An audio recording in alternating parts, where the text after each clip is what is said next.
Hello, this is Priscilla with Silla Travel, where I help you live the dream through travel. And I help empty nesters travel more experientially. I help them travel with heart, heritage, soul, and adventure. And thank you for joining me today.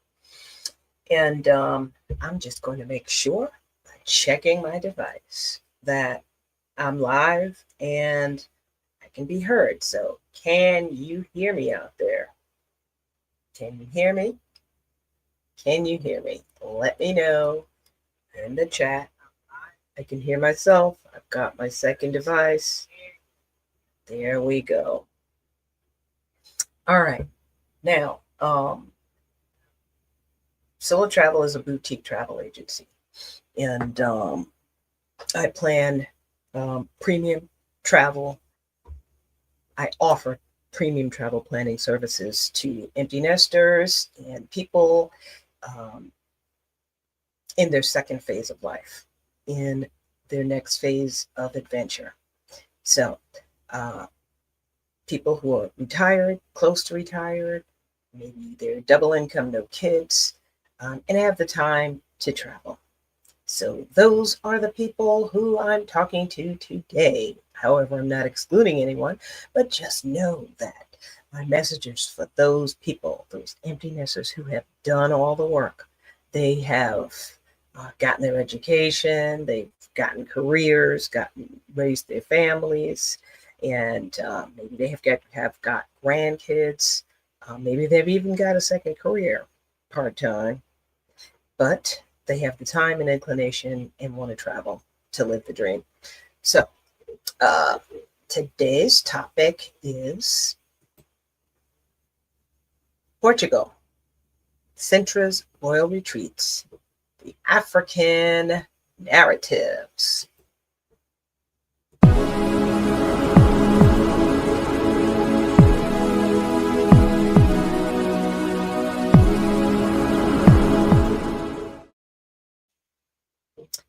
And I'm back. And why Portugal? Why Sintra? Why Lisbon? Well, those are all very good questions you may ask yourself. So, of course, it's going to lead up to a trip. And if you've got any comments or any questions, just let me know in the chat and I will get to you. And I'm not seeing any comments or any questions right now. So we're going to carry on. So Portugal is on the Iberian Peninsula. So before Portugal was Portugal, there was the Iberian Peninsula, which consists today of the countries of Spain and Portugal. And Portugal is the westernmost country in Europe, and it's on the coast, and it's close to the Mediterranean. And it has a lot of history. And I definitely didn't learn a lot about it in school. I learned a bit, but not as much as I have in my adult years, and definitely not a lot about African history. So here are some of the reasons why people are returning or retiring in Portugal. So, did you know about this? Number one, the low cost of living. Okay, high quality public and private health care, pleasant Mediterranean climate with lots of sunshine. And there's a high level of safety and political stability. I want to say that again. There's a high level of safety and political stability there. So that's another reason why seniors are retiring to Portugal. There's also a welcoming atmosphere toward expats. There's also Black travelers who will be claiming Portugal. So, despite the transatlantic slave trade and its history, Black travelers were seeking to reconnect and reclaim the overlooked Black history that's there. And they're doing it by tourism. And that's something that I do. And of course, you know it, there's going to be a trip there. Another reason is they want to escape anti-Black mistreatment or harassment that might be prevalent in their own home countries. Another reason is it's a more relaxed atmosphere with greater cultural anonymity in Lisbon.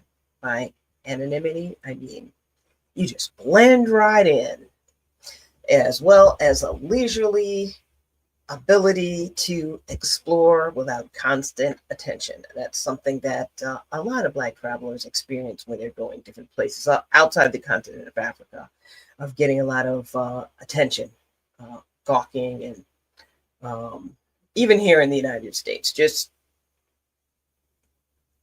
Portugal is more leisurely, and specifically in Lisbon, there's not a lot of attention, so you can relax more.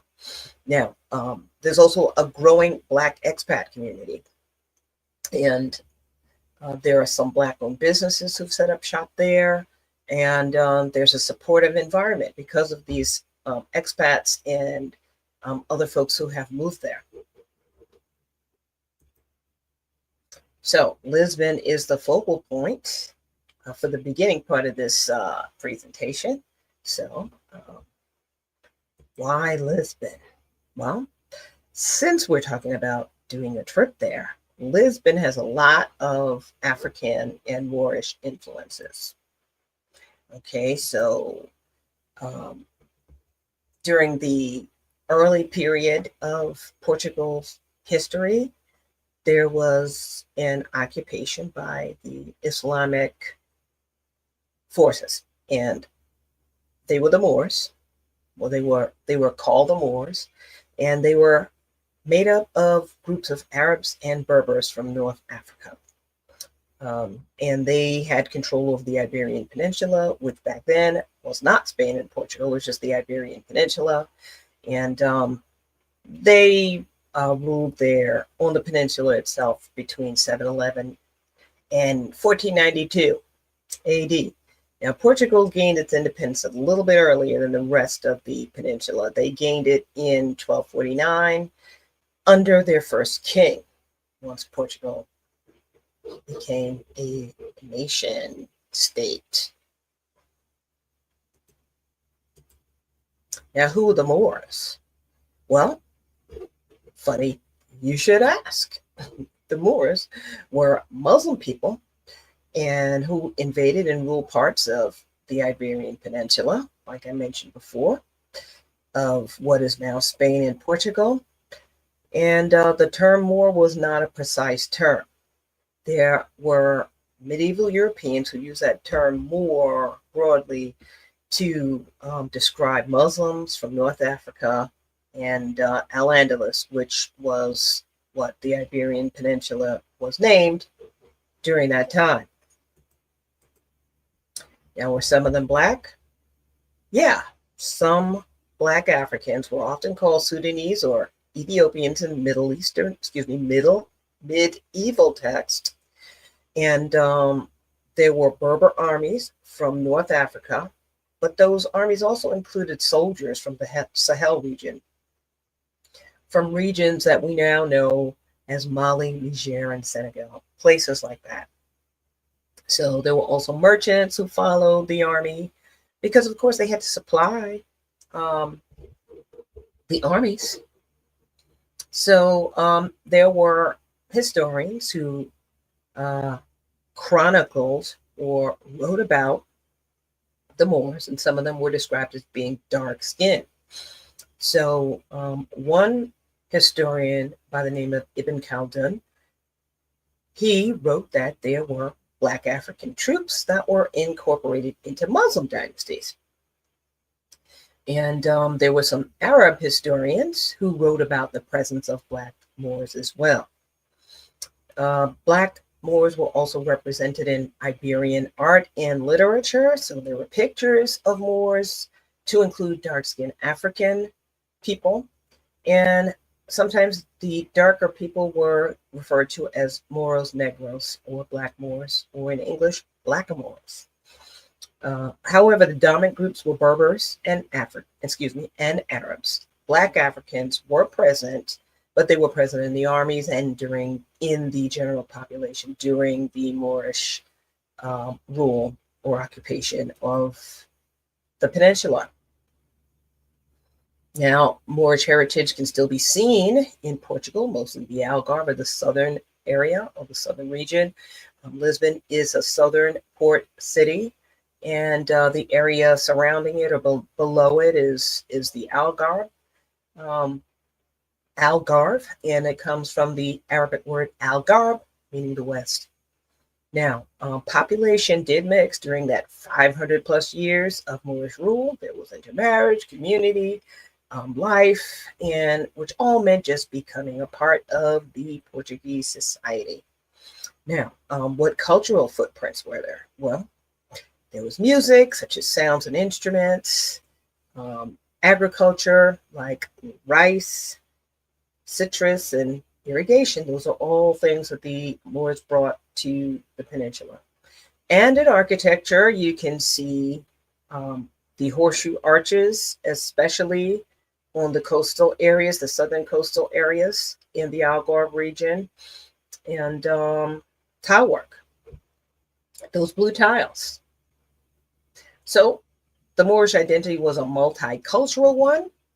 So yes, some of the Moors who invaded and lived in Portugal were Black Africans, but they were tied to the Berber-led dynasties because they were soldiers and lived amongst those communities of North Africa. So the Moorish identity was multicultural, Arab, Berber, and other North Africans. There was not one single identity. The people were very diverse. Some were light, some were brown, and others were black or dark skinned. The term Moor itself could mean anybody from North Africa and the Islamic world, leading to Europeans painting them as or describing them as black or swarthy. So sometimes a general term for non-Europeans was Moors, rather than a precise, like a racial description. So that was before all of the modern racialized language. Also outside of Lisbon is an area called Sintra, a town called Sintra, where there's the castle of the Moors. And it's a World Heritage Site, UNESCO, nonetheless. And it was built during the 8th and the 9th centuries. But it was built when the Iberian Peninsula as a whole was under Moorish rule. And the North African Moors built it. It was a military fortification, and it was built on that mountain because of its strategic positioning. So the people could see down the mountain and they could tell if they were going to be invaded, so they could defend. So the Sintra Cassius National or Natural Park is where the Moorish Castle is, and another place called the Pena Palace. So by the 12th century, the Moors had already been driven from the area, which is known as Portugal. So these areas were freed up. So Sintra became a retreat for the Portuguese nobility. So King Ferdinand II of Portugal ordered the restoration of the castle. So he wanted to make it more romantic looking. As you can see by all the colors, it really does look romantic. So these are two places that are commonly visited when folks go to Lisbon to visit. And the train actually can take you there. This is the old village of Sintra, below the palace and below the old Moorish castle. Now we talked about those blue tiles, the blue tiles or azulejos.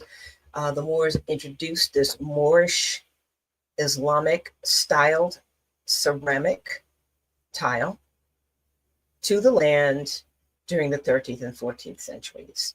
However, it became more common during the 15th century. So you can see it all over Portugal and in Lisbon. And the cultural footprints, like I mentioned before, were music, sounds and instruments, agriculture, and architecture. There are also some words that have Arabic origin, and here's a list of them, like Algarve. That was an Arabic word, or a Portuguese word, with an Arabic origin. Now we move on to the age of exploration. During the 15th and 16th centuries, Portugal became the leader of European exploration, or the avant-garde. So I remember learning about Vasco da Gama, who rounded the Cape of Good Hope and sailed into the ocean, the Indian Ocean. So he started from North Africa on the west coast and sailed all the way down from west to the south to the southern tip, all the way around and back up on the other side to East Africa to make it to India. And that was one of Portugal's greatest accomplishments: chartography or cartography, map making, navigation, and charting the seas and land. However, what came along with that was the beginning of the slave trade. So while they were doing all of this navigating, they were stopping and trading with the local people all along the way, different tribes, different groups, different ethnic groups, different kingdoms. And once they made treaties with them, sometimes it took many years to be able to create trade agreements where they would be allowed to build a trading post. So one of the most infamous trading posts is in the Gold Coast. It's called Elmina Castle, but it was actually a Portuguese trading post. It's called a castle, but it was really a trading post for goods. But it became a castle and a dungeon for enslaved Africans who were traded. So Portugal began the slave trade. They really industrialized it, kicked it off. They were the first European country to do that. So also during the colonial era, because not only did the slave trade begin, but for Portugal, Lisbon, the city of Lisbon became the center of the age of all of these discoveries. So Prince Henry the Navigator was, he really pushed maritime expansionism for the country. So there are many landmarks that were funded by overseas wealth. And a few of those landmarks are still there. And this is just a painting of a Lisbon in the 16th century.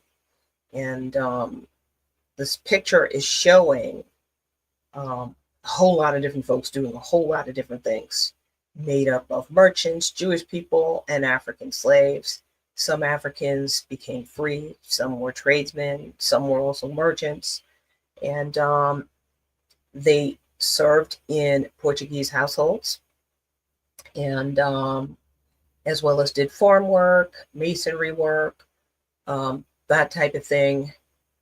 And during the 16th century, the population was actually between 15 and 25% African, made up of slaves, free people, and nobles, because some people were able to become nobility to earn their freedom and become nobles or intermarry, that sort of thing. So that is a painting by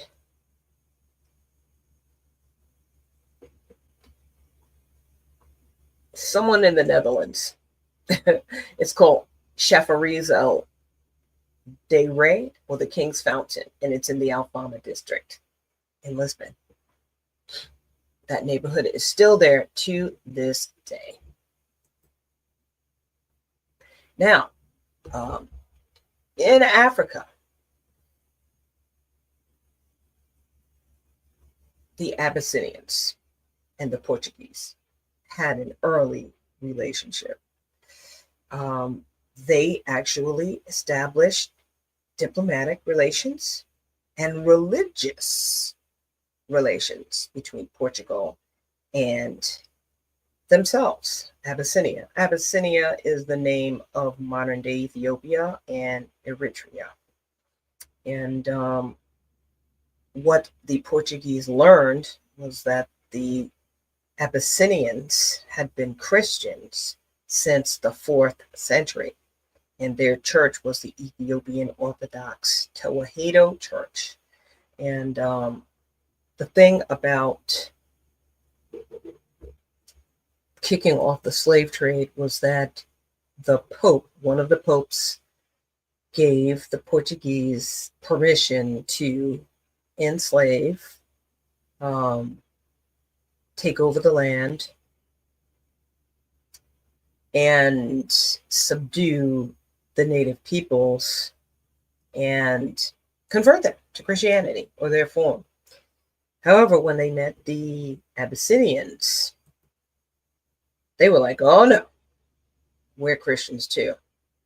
So back then, it was, you could not enslave a Christian person, but the Abyssinians were like, oh no, we're Christians too. So they established sort of like an exchange between nations, and many Abyssinians went to Portugal to study their version of Christianity, and there was Portuguese clerics who came to Abyssinia to study their version of Christianity. And the king of Abyssinia's name was Dawit II during that time.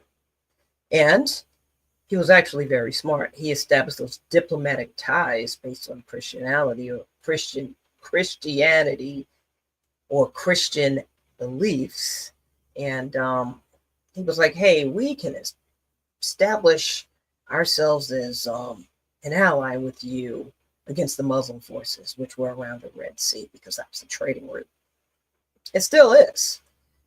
And so I guess the Portuguese felt some kind of way about the Muslim forces because of their occupation, that long, long occupation by the Moors. Abyssinia also benefited from an exchange of technology. So they got European and military support. They got technology. And their relationship was friendly until greed took over. Now we move on to the modern era. The modern era. So during the modern era, we're talking about the early 1960s. So before then, I was talking about people who have some African descent or African history, who lived in Portugal. We started with the Moors, and then we moved on to the Atlantic slave trade and how people were brought to Portugal as enslaved people to Portugal. And then we talked about the Abyssinians or Ethiopians, who are also Christians, who went to Portugal to study.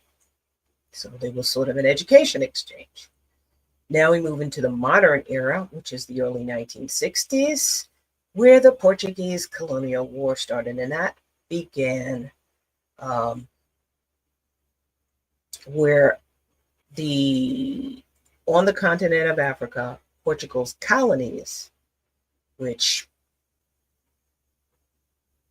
occurred during the end of the 1800s at the Berlin Conference, when these are fairly modern times, right? So when all the European nations got together and carved up the continent of Africa and decided who was going to get what part. So Portugal had some colonies on the continent from that time, and which was Angola, Guinea-Bissau, Mozambique, and there were a couple others. There were Cape Verde and Sao Tome. However, these three nations, Angola, Guinea-Bissau, and Mozambique, had competing liberation movements following the liberation of the country of Ghana from English rule. So Ghana kicked off the revolution or revolutions on the continent of Africa. Now, there just seemed to be some stagnation, and the Portuguese colonies fell behind in gaining their independence until something else happened. Because during this war, they were fighting against the freedom of the colonies from Portuguese rule. And there was a dictator during that time in Portugal.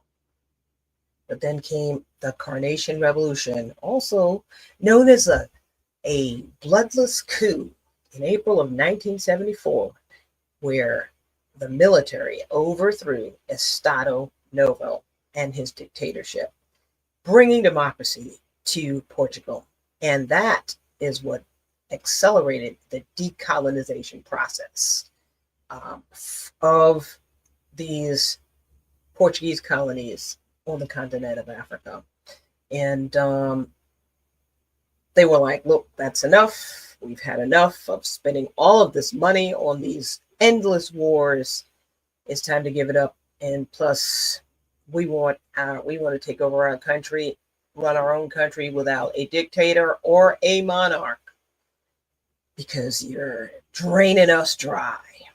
I can just imagine them saying those things to themselves. Now, as a result, there were people who lived on the African continent in the colonies who needed to be repatriated because they agreed to turn their countries back over to them on the continent. So there were retornados, those people were called. So some of those people had been on the continent of Africa for generations, and they also had allies, and those people were African nationals.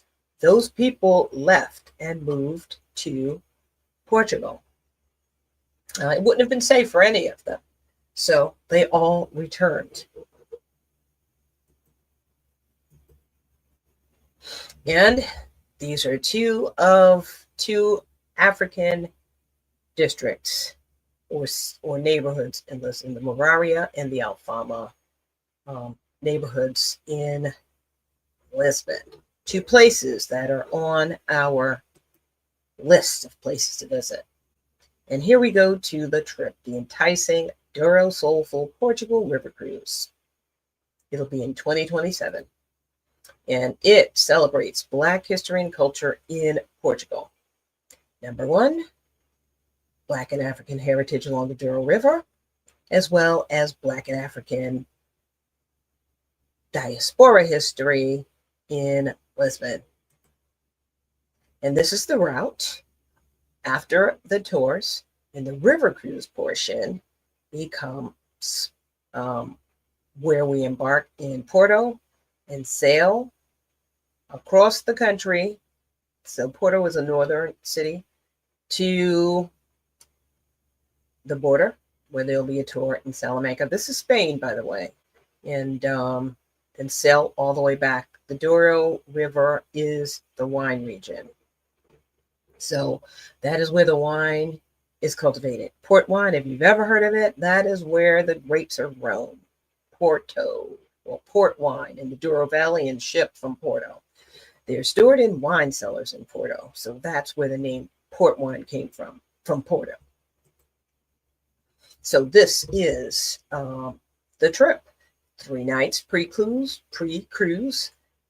land package in Lisbon, plus the 7-night round trip Porto River Cruise.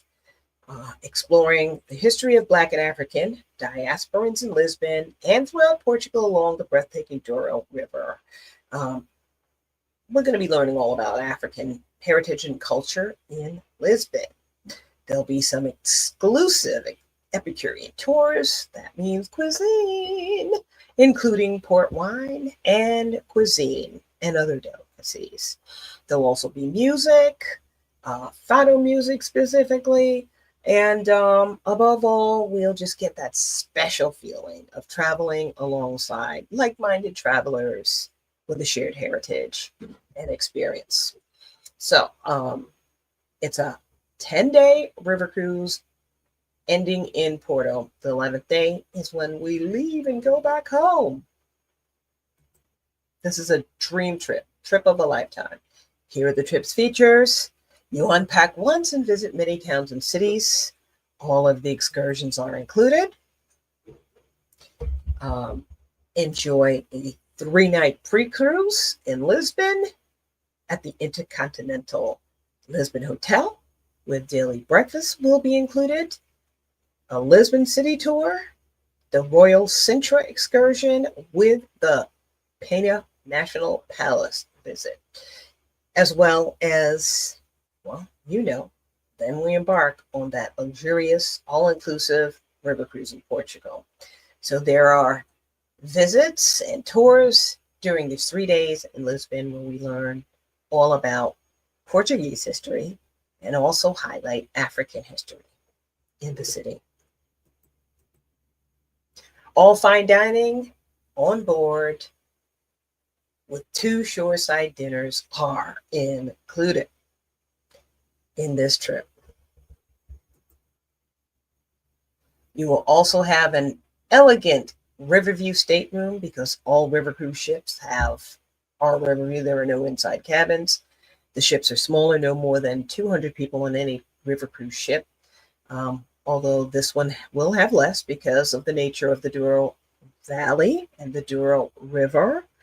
The ship needs to be a little bit smaller, but it's a more intimate experience. There's complimentary Wi-Fi, a daily cocktail hour, as well as daily entertainment and cultural performances on board. So there's a lot of things that are going to be happening on board as well. There's also a fitness room. And there are some people who like to take advantage of the fitness instructor. I've never done any of those things while I was on those river cruises. I didn't get up early to do any of that stuff. I got up when it was time for breakfast. There's even more goodness. There's a variety of included excursions each and every day, historic walking tours, guided hikes, and tastings of port wine and local delicacies. However, if you don't drink alcohol, there are plenty of things for you to do, and there are non-alcoholic alternatives at all these places. There's complimentary wine, beer, and soft drinks with lunch and dinner. All the spirits are complimentary, including your champagnes. And there are also non-alcoholic options. There's no drink package.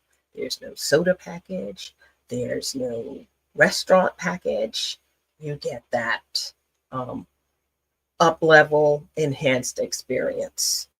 There's also the welcome dinner, the captain's cocktail, and the gala dinner.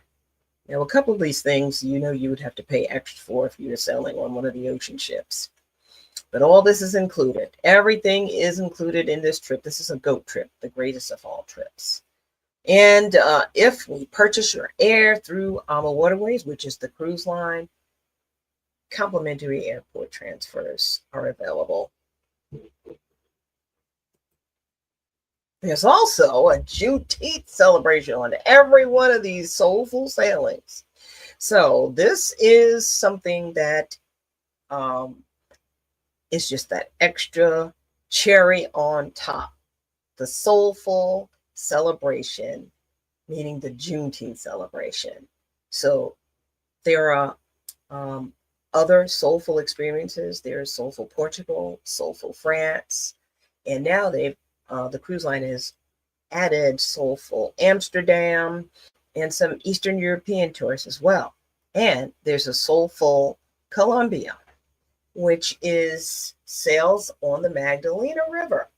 as well as Soulful African cruises, where it's combined with safari in Botswana, add-on packages for Tanzania and South Africa. So Soulful Sailings really do emphasize and celebrate Black culture and of the Black diaspora, the African diaspora. So if you're interested, there's a link in the description of this post. Click it and sign up, get on the VIP list, because as soon as the trip is over for booking, then you'll get an email and you will get first dibs. Because like I said, there's not an endless number of cabins. So 2026 is not even here yet, but 2026 sailings are already sold out. So that's why I'm selling 2027. So get on the VIP list so that anytime anything happens or there's any news, you'll be the first to know and you will get an opportunity to book, as well as get a discount. So make sure that you sign up so you can get promotional fares and other perks if you get on the VIP list. So make sure you do that. The link is in the description. So remember, Enticing, Douro, Soulful, Portugal, river cruise, plus the 3 nights land in Lisbon will be in 2027, the summer of 2027. And it is definitely a soulful experience. And this is Priscilla with Scylla Travel. And if anybody's got any comments or questions, please put them in the chat and I'll try to answer them. But if not, catch you on the replay. So again, this is Priscilla with Scylla Travel. Hoping that you have a great morning, afternoon, evening, wherever you're watching and whenever. So as always, remember, I help you live the dream through travel. So just keep on trying to live the dream. Bye-bye.